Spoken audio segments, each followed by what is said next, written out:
Naging kontrobersyal ngayon sa mga social media ang bagong umuusbong at sumisikat ngayon na battle rap dito sa Pilipinas, ang PSP, Matira Mayaman, laban nilang Mot versus J-Black na ginanap sa Cebu City.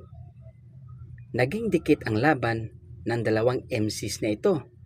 Talagang binigay nila ang lahat para manalo. At nung nakadesisyon na ang mga hurado kung sinong nanalo sa laban, diniklarang panalo si Mot.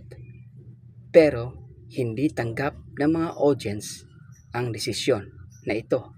Mag-a-advance sa second round para sa Matira Mayaman.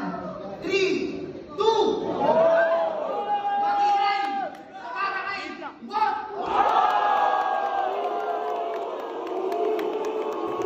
pati na rin ang bossing ng PSP na si Boss P. At ito ang sabi niya. Napapaguhin ko personally, ako na lang yung mag-judge na ang nanalo si J-Black.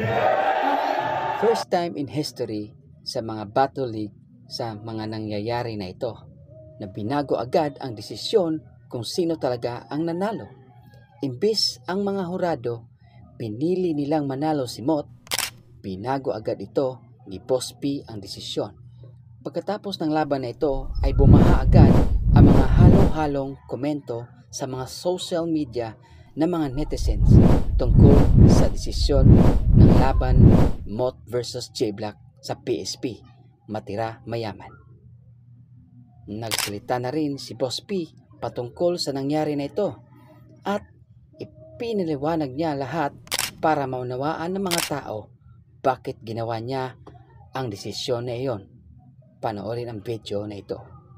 So ngayon, i-explain ko na yung about sa controversial na nangyari sa decision ko personally doon sa battle ni J-Black versus Mot, kung bakit na veto yung vote against Mot na na-announce nung una na 3-2 panalo laban kay J-Black.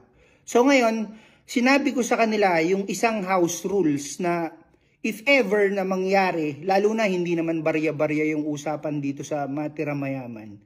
At syempre credibility ng mga battle rapper at pride nila yung usapan dito di ba? So if ever na mangyari na sobrang dikit nung laban, sinabi ko sa kanila na meron akong karapatan as parang hidden judge ng battle na ako yung bumoto or pumili kung sino yung pwedeng manalo. So nung nag-announce ako na ang nanalo 3-2 pabor kay Mot, sobrang lutang na kasi ako kagabi. At saka tumagal akong kausapin sila kung sino yung nanalo. Tapos in-announce ko na ang nanalo. So basically, para sa akin kagabi, ang nanalo si J-Black.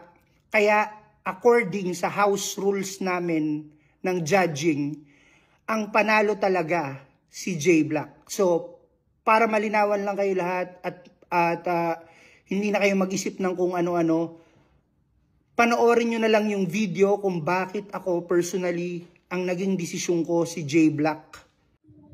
Agad din nag-post si Mot sa kanyang social media patungkol sa laban nila ni J-Black kung bakit nagkaganon ang desisyon. Inamin niya sa post na si J-Black talaga ang dapat nanalo sa laban at hindi siya, at hindi rin niya kayang sumampa ng second round ng laban kung hindi niya deserve na ito.